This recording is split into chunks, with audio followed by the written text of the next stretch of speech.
जमुना में बड़ा हादसा हुआ। राधे राधे भजते हुए भी लोग डूब गए। आप लोगों ने देखे ना।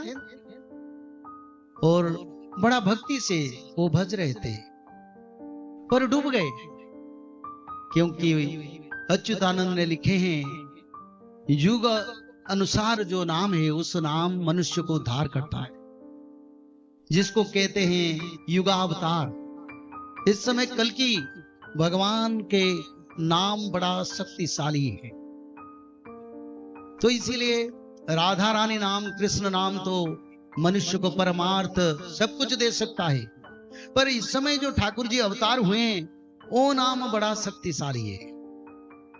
और जो लोग माधव नाम भजन करेंगे वो माधव नाम से मनुष्य लोग जन्म मृत्यु बंधन को अतिक्रम कर पाएंगे। बड़े आपद आप देखेंगे, बड़े बड़े आपद आएगा। बोले ठाकुर जी का नाम भज रहे थे फिर मर गए, क्या ठाकुर जी दुनिया में नहीं है? पर ऐसे भी न्यूज आएगा माधव नाम भजने वाले बच गए। भगवान में भेद नहीं है, सब भगवान एक ही है। पर मेरा नाम काशीनाथ मिश्र है, तो आप बोलेंगे आप पूर्व जन्म में हरि मिश्र थे, तो मैं बोलूंगा मैं तो जानता नहीं, मेरा नाम यही है तो मेरे को बोलो। तो ठाकुर जी इस समय माधव नाम में आएंगे, हम बोलेंगे नहीं आप द्वापर युग का नाम हम भजन करेंगे, इस युग में नाम हम नहीं मानेंगे, ये तो भगवान के प्रति असम्मान है। जिसी रूप में ठाकुर आएंगे उसी रूप को, हम तो उनका दास है, हमारा बोलने की अधिकार नहीं है, हम उसको मानना चाहिए। जब कल्कि भगवान अवतार होंगे तब जगन्नाथ मंदिर के ध्वजा गिरेगा, पतित पावन ध्वजा। ध्वजा एक बार गिरेगा तो युग का अवसान होगा। कोई राजा शासन अगर युद्ध में हार जाता है तो क्या होता है, उसका ध्वजा को निकाल देते हैं, फिर दूसरी ध्वजा लगाते हैं। और कलियुग का साथ धर्म का लड़ाई हो रहा है, और जगन्नाथ प्रमाण कर रहे हैं मेरे ध्वजा को, जो ध्वजा में भक्तों का उद्धार के लिए रखा था वो ध्वजा अब नहीं रहेगा, वो बार बार नील चक्र से ध्वजा गिरेगा। जब ध्वजा गिरेगा तब कल्कि भगवान जन्म होंगे। एक बार नहीं, करीब 50 बार 40 बार ध्वजा जगन्नाथ मंदिर से गिर चुका है। तो ध्वजा के साथ कलयुग भी अवसान हो चुका है, और इसी समय भगवान कल्कि का ध्वजा पुनर् सारा विश्व में प्रकाश होगा। कल्कि भगवान का ध्वजा कौन है? ये ध्वजा कल्कि भगवान का है। इसमें जो वर्ण है क्या है? एक सत्य है, एक शांति है, एक दया है, एक क्षमा, एक मैत्री। 5 तत्व से 5 वर्ण, पंचभूत, पंच तत्व, पंच पवित्रता को लेके कल्कि भगवान विश्व में ध्वजा फहराएंगे, जिसमें मनुष्य सत्य, शांति, दया, क्षमा, मैत्री को पालन करेंगे। देश देश एक परिवार बनेगा, सब एक परिवार में रह के सत्य, शांति, दया, क्षमा और मैत्री में रहेंगे। इसके बारे में शुल्क भी लिखा है, ध्वजा क्या रहेगा उसका शुल्क बताता हूं। श्वेत पीत लोहित हरित नील वर्णय तन्मध्ये एकाक्षर, जो प्रणव लगाए ओम, एकाक्षर मैंने नहीं लिखा, इसलिए नहीं लिखा, आप समझ नहीं पाएंगे। अभी ओंग लिखे हैं क्योंकि ओंग प्रणव अक्षर आता है, जिसको नाद विष्णु या निराकार विष्णु का प्रमाण मिलता है, वही है। उसी समय एकाक्षर रहेगा। एकाक्षर एक अलग टाइप का अक्षर है। श्वेत पीत लोहित हरित नील वर्णय तन्मध्ये एकाक्षर कल्कि भगवान का ध्वजा है। और नाम क्या रहेगा कल्कि भगवान का? माधव। माधव क्यों? ना भगवान कल्कि वैकुंठ को छोड़ के अनंत शेषनाग को अपने शरीर में धारण करके, जिस समय वो आदि विष्णु सनातन रूप धारण किए थे, विराट रूप, वही विराट रूप धारी माधव, उसी समय भी नाम था माधव। इस समय वो माधव रूप में जन्म। बोले कल्कि तो लिखा है, आप माधव क्यों बोलते हैं?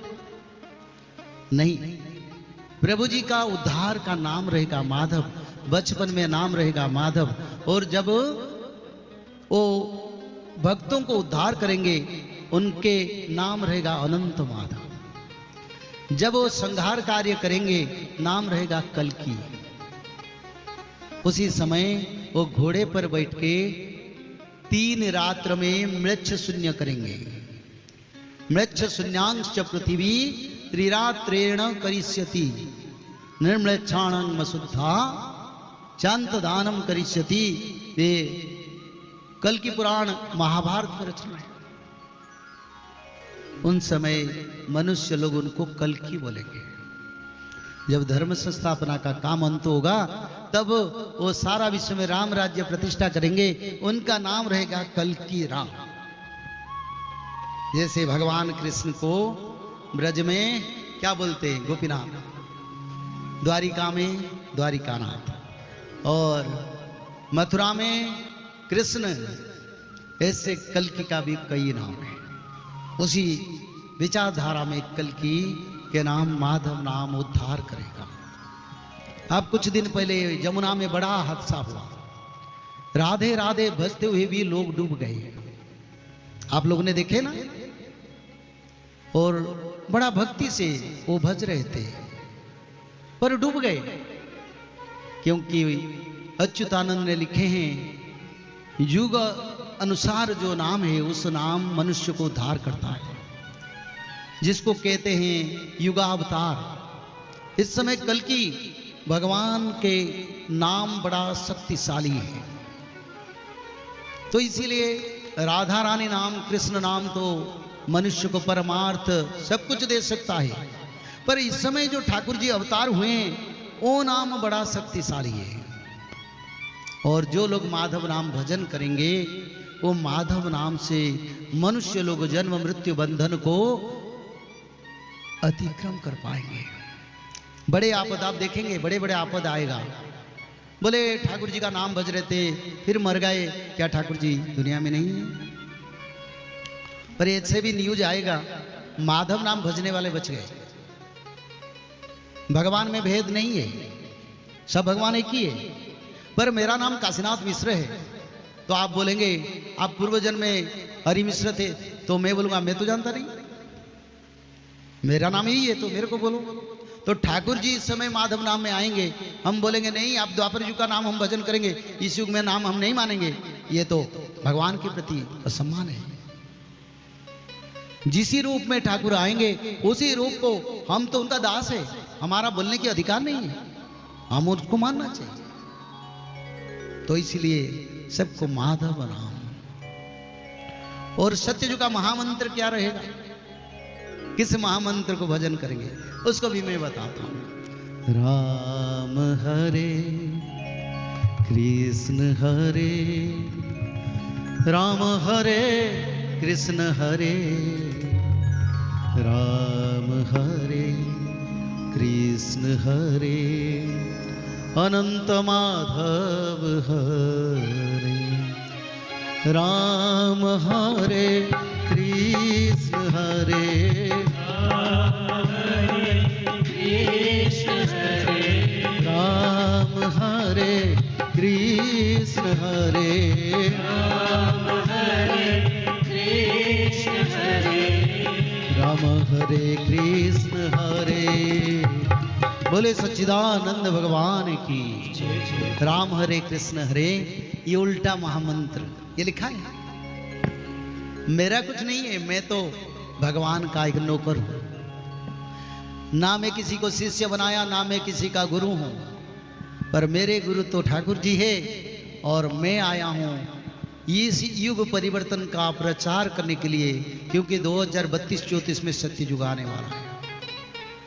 मनुष्य लोग अगर कली परंपरा में चलेंगे, बीच रास्ता में नहीं रहेंगे। 7% लोग धर्म में बचेंगे। अगर लोग चाहेंगे कर्म करेंगे, अभी भी समय है, 100% भी बच सकते हैं। पर कर्म नहीं करेंगे तो किसको ढूंढेंगे? तो इसीलिए समय बड़ा विनाशकारी है और उद्धारकारी भी है। भगवान ने भविष्य शास्त्रों को भी रचना किया, प्रचार के लिए भी लोग ठीक किया, ताकि प्रचार करो, विनाश से पहले लोगों को बता दो। मैं पीछे से नहीं मारता हूं, मैं कह के मारता हूं। बिना कह के मैं कुछ नहीं करूंगा। सब सोए, हिमालय में जितने बड़े बड़े परंपरा है, इतना पानी बारिश होगा, सब मैदानी को निकालेंगे, सारे आश्रम छोड़ के नीचे आ जाएंगे। देखोगे, बताता हूं, सब छोड़ के आएंगे। बोले रहना संभव नहीं है, क्योंकि ये समय ही ऐसा है। नवयुग का निर्माण होगा, सत्य युग, सत्य शांति दया क्षमा और भगवत भक्ति हमको सत्य युग को लेगा।